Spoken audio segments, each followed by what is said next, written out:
What else sucks? Let's talk about what, you know what? This is the everything that episode. sucks. You know, here's Everything. what sucks. That's the title.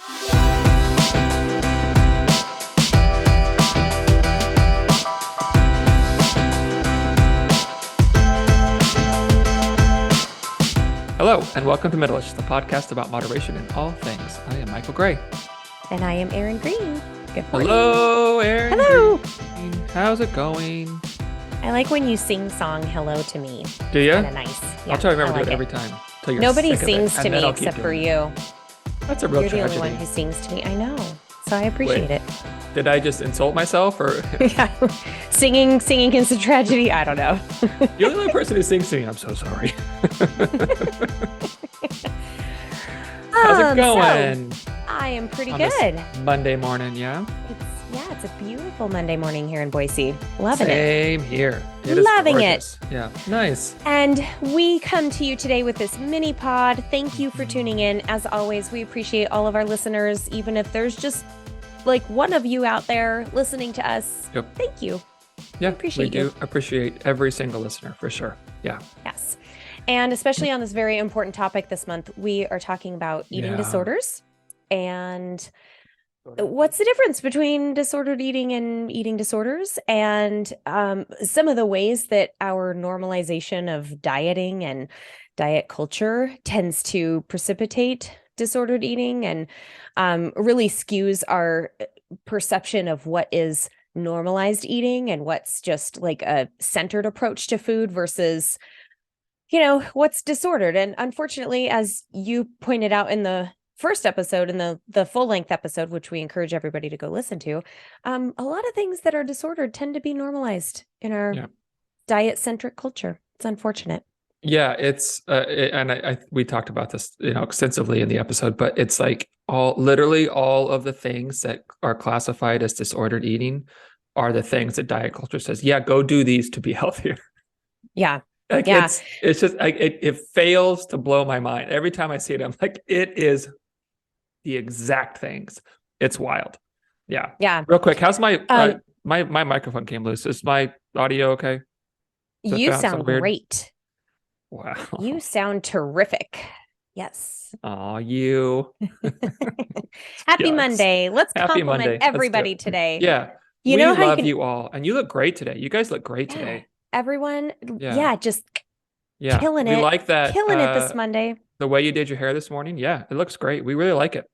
Yeah, you're glowing. You had like a weekend of rest or activity and it's just suiting you. You're wearing it well. Everybody, go you.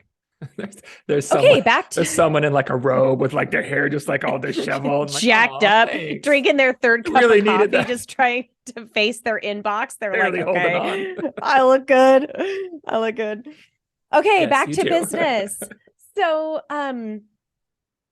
where was I? Oh, not to say, I just want to say that not everybody who engages in dieting behavior will develop an eating disorder or will fall into disordered eating in terms of like it becoming this pathological, destructive, life-altering kind of behavior. Right. Dieting behaviors can live sort of independently from someone's identity or even their daily life.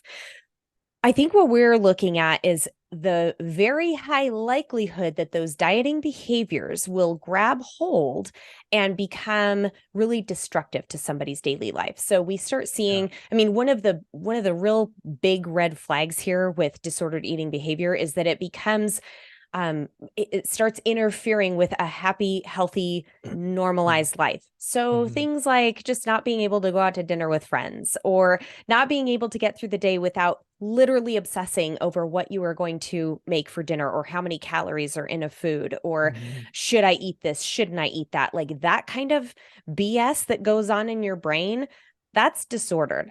And yes, it stems from diet mentality. So I just want to point out real quick so we linked some of the websites in our show notes on that full length episode, and NEDA, the National Eating Disorders Association, it's nationaleatingdisorders.org. They have a really extensive website with lots of resources.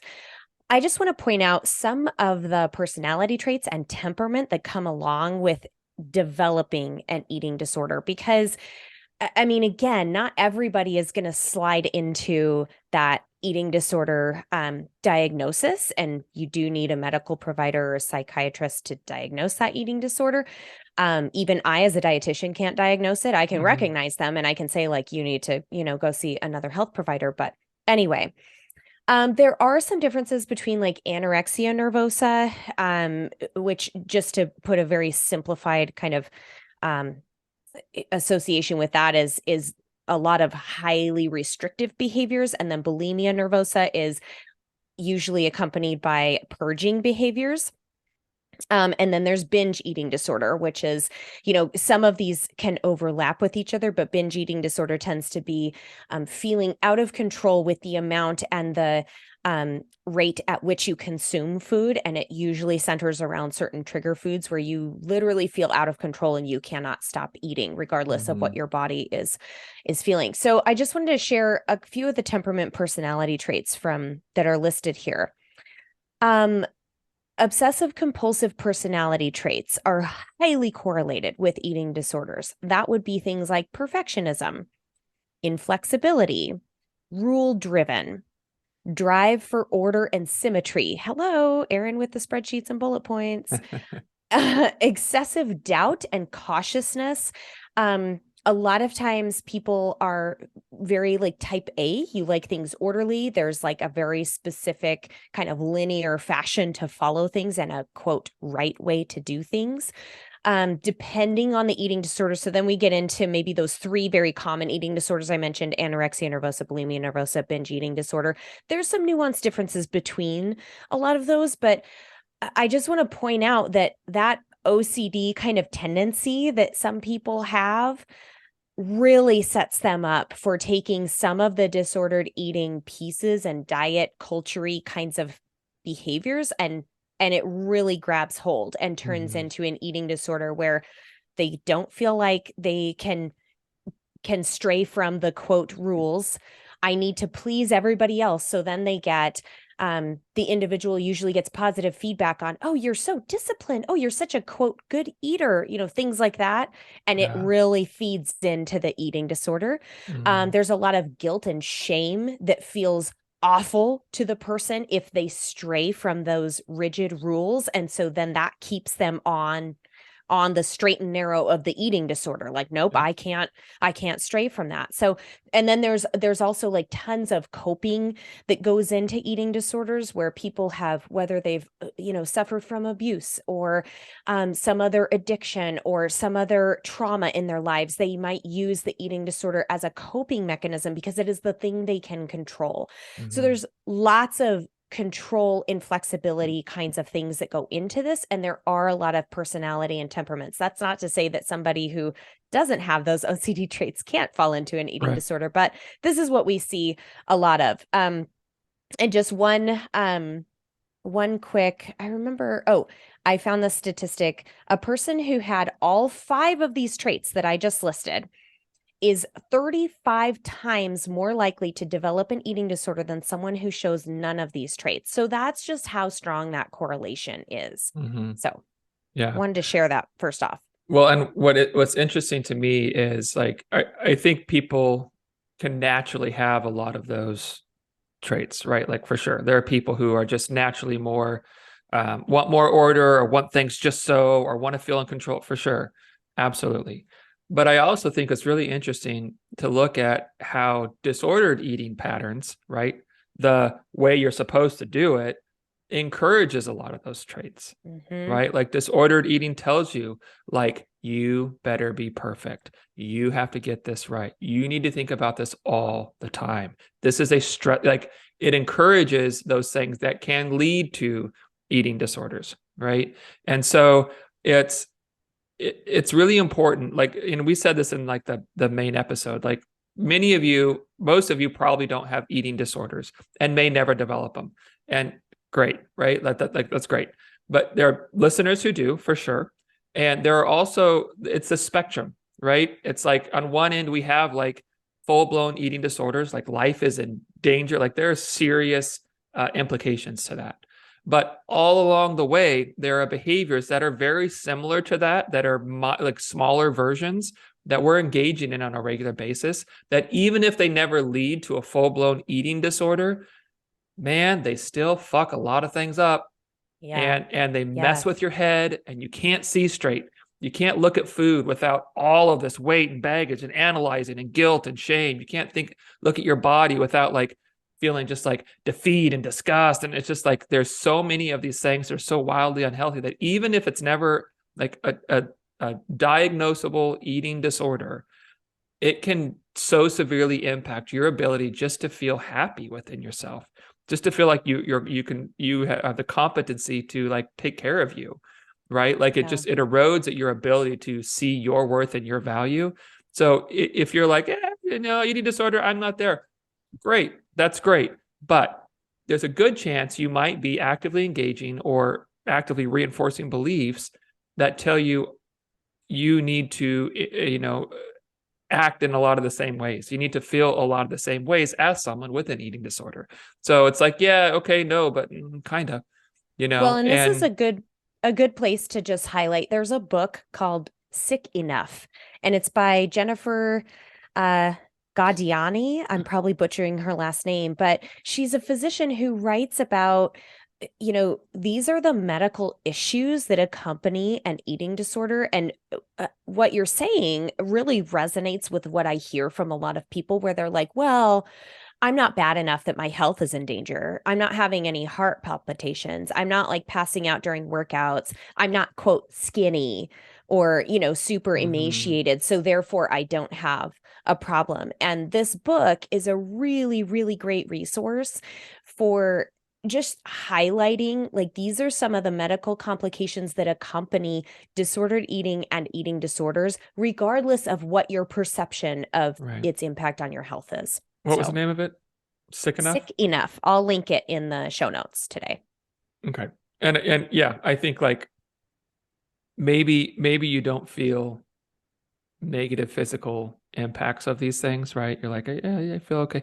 But like that's not all health is, right? Like we talk about all the time. Health isn't just physical health, right? It's your mental health. It's your emotional health. And if you're engaging in behaviors that constantly tell you, you're kind of a piece of shit until you weigh this weight, right? You're kind of a piece of shit unless you are able to have 100% accuracy and control and perfection, like consistency around things. You're like, it really, those messages speak to our value.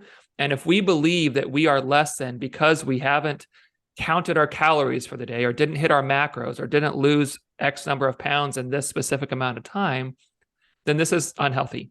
And unhealth anywhere is unhealth everywhere, right? Like we're not going to be a physically healthy person if our mental health is suffering. Like, we can be and make improvements, but we're not going to be a healthy whole person. And so it impacts us. It keeps us from being healthy, from just being able to live within our inherent worth and value and that kind of stuff. So it's serious stuff. Do you want me to tell that story? I do. I'm waiting for it. Okay. Go. She's waiting for it. Okay. Yes. So I saw this, I think on TikTok or maybe on Instagram. It was a story about a farmer. So it's kind of one of those, what do you call them? Like an analogy, I guess. It's not an accurate story, not a real story, but okay. So there's a story of a farmer, right? So it's him and his son live on a farm, and they have a horse. And one day the horse runs away. And everybody in the town is like, oh, what terrible news that your horse ran away. This is such an awful thing. And the farmer says, we'll see. And the next day the horse comes back, and it brings 2 horses with it. And everybody in the town is like, whoa, this is great. Now you have 3 horses. Like you got 2 free horses. This is awesome. What a great thing. And the farmer's like, we'll see. And so the next day, his son is trying to break one of the new horses, gets bucked off and breaks his leg. Everybody in the town's like, oh, what a terrible thing. I bet you wish you never got these horses because now your son's leg is broken. And this is obviously a bad thing. And the farmer says, we'll see. And so the next day, like some military, officials come through the town, and they're recruiting for a war in the country, right? And they're taking all the young men. And well, his son has a broken leg, so he's not drafted. He's not going to go fight, right? And so everybody in town is like, oh, what a great thing. Like, thank God his leg was broken because now he doesn't have to go to war. And the farmer says, we'll see. And so the point is to paint this idea that we look at events of like, oh, a missed workout or not following my meal plan, and we immediately decide all of the worth or value or impact it's going to have right in that moment. And like, that's not the way events work, right? Like they happen and then they play out in a million different ways that we can never predict, right? Like the farmer, we got to go, well, we'll see what happens. And so what I like about the story, comparing it to just like our progress, just with health and wellness and nutrition and exercise and all that stuff, is that if we are trying to assign value, like did I do a good thing or a bad thing? Was it good or bad? Was it good or bad? Was it good or bad?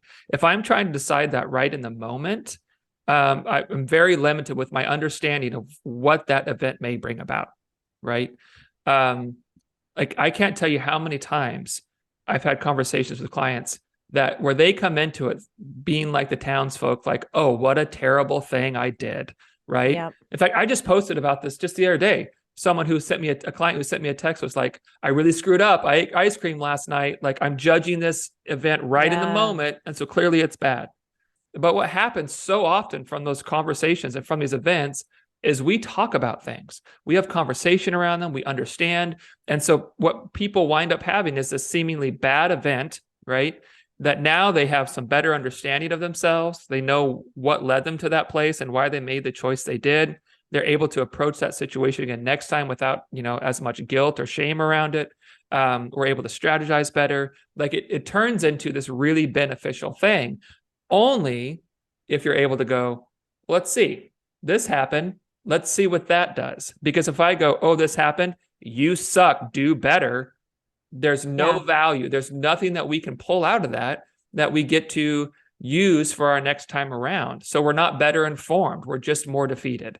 And I like that story because it really it emphasizes like, man, we got to pull back. Like we can't react immediately and so strongly to the things that we do that we think go bad, right? We just need to pull back and let's just keep riding. Let's just see what happens. So yeah, I love that. And I love the message there of the let's just see, because anybody who's worked with me has probably heard those words enough that they're like, oh, same. And okay, because I really am like, well, we can tell ourselves any story we want to about this occurrence or this thought pattern. And it's really important for us to just kind of let's just see, like, let's test some things out and see how they play out, because I will totally call people out if they are being fortune tellers. Like if they say like, oh, because this happened, these things will then happen and this will be the outcome down the road. And I'm like, no, what are some other possibilities? Like, let's just play around with thoughts here. There is no harm in just talking through some other possibilities of what could happen. And one of the things I also want to point out, one of the things I found for the temperament and personality traits for eating disorders is some people who fall into eating disorders have a very low affinity for novelty. So they are not curious. They do not want to be put in an unknown situation. Everything needs to be kind of fitting into this little box and making sense. And so that can be a really good strategy for people, is like, well, let's find some guardrails so you feel safe in exploring new types of behaviors and new thoughts and new ways of looking at things. So I think that story just points to a lot of this stuff too. So yeah.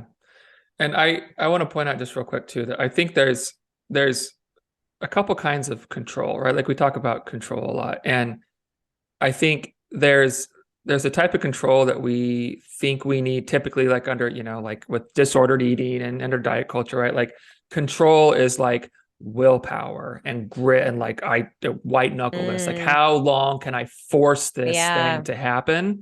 There's that kind of control, okay, which is not really control. It's just like, I don't know. I don't even know what to compare it to, but it's not almost control. Like punishment. Yeah. It's almost a little bit of like punishment. Like, let's see how hard I can make it. Yeah. And force, like, And then there's control where like I'm in the driver's seat.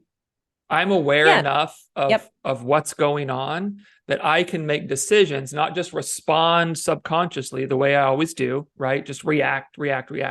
But I can like make a decision, an informed decision on what to do next. I'm in control. I'm not letting my past attempts determine how I respond. I'm not letting like just my knee-jerk reactions or my initial emotions determine how I respond. I am getting to internalize and analyze, and I get to respond from a place of not like immediacy, right? It's not like, Empowerment is yes, the word I often use for people, yes, because exactly. like you're saying, control can have a really negative connotation. And so we want Yeah, control, but in a positive way. How do we frame that? And right. using the word empowerment and confidence, Hmm. oftentimes those terms will resonate with people in a more positive light Yeah, than control. absolutely. Yeah. In fact, I used to work on an eating disorder unit at a psychiatric hospital down here, and um, they talked about control all the time, right? Like that's one of the main things that an eating disorder offers someone is a place in their life where they feel I have absolute control. But you're not in control with those things. Your eating Yeah. disorder is in control. It just feels Yes. like you're in the driver's seat, but you're not. You're in the trunk. like Yeah. like you are You're not on in the a further ride. yeah, you Yeah. are not in a healthy place with this. And that is not control. That is, and I know control is a loaded word, like even triggering for some people. I get that. But that's not being in the driver's seat. It can feel like it because you feel like you're making the decision, but you're not. Your yeah, your belief about your body and yourself and your like all that stuff's in the driver's seat. Now, when you can really be like, okay, I have the steering wheel, I'm shifting the gears, I'm starting the car, like I'm doing all the things. It's a whole different type of control that, like Aaron says, it's empowered. It's not at the whim of your last decision, right? Like, did I eat a vegetable or did I eat cookies? Because that tells me who I am and what my worth is, right? Did I go to the gym or not? Like that's going to decide. No, it's stepping back like the farmer, like, let's see, let's just do things and let's take a big picture approach and understand that one event is not going to ruin anything. And that judging things in the moment as they happen is probably a really bad idea and not going to let us accurately see how that thing's going to play out in our life. So we literally miss out on what's actually happening because we've decided ahead of time, no, it's this, it's only this. Right. Yeah. And if you're hearing this and you're thinking, oh my gosh, I don't even know where to start with this curiosity, and it feels totally overwhelming and impossible for me to step away from this rigidity that I've practiced and that I own and that I identify with, I strongly encourage you to check out some of the resources we're going to link in the show notes. I strongly encourage you to talk to somebody, preferably a mental health professional, a therapist, a counselor, maybe a trusted doctor or provider would be a Yeah. really great resource. Or if you're more comfortable with, if you're already working with a dietitian or a coach who seems to really understand these kinds of things. The unfortunate thing is that a lot of providers, a lot of coaches, a lot of dietitians are not versed in eating disorders, which is why a Right. mental health professional would Yep. be the top choice Yep. of who to speak to about this kind of stuff. But at the very least, educate yourself, go through some of the resources, and get curious about what life could look like without that rigidity. You don't have to Mhm. dive into the deep end and not know how to swim. That's not what we're telling you to do, Right. because a lot of times that results in Good way to sink. yeah, that's results in Yeah. like not the path to recovery. It Yeah. results in a lot of fear around recovery. And so just again, let's just see if there is some resources that maybe resonate with you and can help you. So Yeah. Yeah. And I just really want to echo that piece that Aaron's saying. We talk about this a lot, but just like that curiosity piece, I understand can be terrifying because that's discouraged, right? Especially when it comes, I mean, I think in a lot of ways, but just especially when it comes to like nutrition and exercise, you don't get to play around. You don't get to be curious. You don't get to explore. You just have to do it right. And you have to do it right from the start. And being able to release some of that like intensity, right? The obligation of getting it right and no flexibility. Just even being open to that a little bit can really go a long way. And I think if you are even just like Aaron's saying, just kind of like, that's a really good start. You know, if you can be curious about curiosity, I guess, like just a little bit, then you're in a good place. You don't have to do all this at once. Like that's the opposite of what we're saying. And that's like, that's the tenets of like disordered eating, right? Like, no, we're not doing that. We're going to go through your journey that looks different from everyone else's and the way that you need to go through it. And just approach that with curiosity and wonder and just kind of, we'll see. Yeah. Yeah. Yeah. Okay. Good stuff. Good. Okay. You got a meeting in the Medane? I do. And it's super short and simple. Okay. We went on our first camping trip of the season this weekend, and we made s'mores around a fire. And I just have to say that s'mores are like one of the most delightful, simple foods in existence. Like we just were sitting there toasting, and I should say toasting marshmallows. I mean, s'mores are amazing, but sometimes just that toasted marshmallow is like, who came up with this? This is like magic. And I could just keep eating that. Like they're just perfect and crispy, like weird, it's slimy, weird, sweet, gooey, amazing happiness in a little white, funny ball. It's just bizarre. But anyway, my guess is it was probably like a preteen boy. Like, let's burn him. I dare you to eat it. And his parents thought you're going to waste him. I dare you to eat it. And they're like, oh my God, this is really good. Shout out to all the daredevil boys out there that are creating happiness. They don't daredevil, even know it. stupid, you know. Mine was just yesterday. We've had like a couple of just beautiful days of weather here. And around, I don't know, like 6 o'clock last night, it was like 85. It was warmer, but our humidity was low. And there was a nice breeze, not a cloud in the sky.